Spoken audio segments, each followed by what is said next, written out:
Pana shaka kwa mara ya kwanza wanataka kumtambulisha katika mchezo wa kimashindano.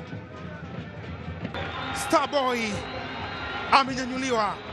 Elie Mpanzu, fundi wa mpira, anakwenda bench. Anaingia Mohamed Bajaber, nyota ambaye wana Simba walikuwa wakimsubiri kwa hamu zote. Mwenyewe haamini hichi anachokiona, haamini vibe la wana Simba analoliona. Klabu alizocheza zote kwenye historia ya karia yake ya football.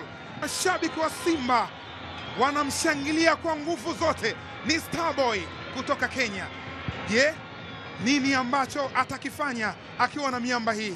Tunasubiri kuona majibu yake kutoka katika miguu yake. Mohamed Bajaber, moja ya viungo wa ushambuliaji bora kabisa.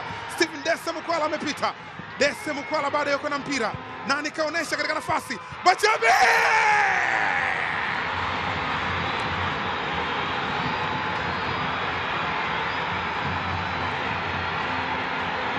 Karibu sana Tanzania, Mohamed Bajaber. Kuna utamu wa goli la Simba, alafu kuna utamu wa goli la Mohamed Bajaber. Ni Starboy, mpira wake wa kwanza anaweka kambani. Pengine hii ni rekodi kwa klabu ya Simba, ni rekodi labda katika historia ya kandanda ulimwenguni kote. Mchezaji mpya kwenye klabu, mchezo wake wa kwanza, mpira wa kwanza pale alijiandaa.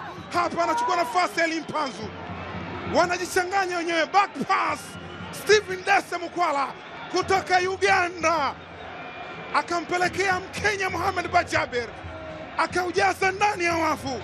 Ni Starboy ndani ya ardhi ya Tanzania. Inatengenezwa combination triangle ya Afrika Mashariki. Ni wekundu wa Msimbazi Simba. Goli la Mohamed Bajaber ni goli la aina yake.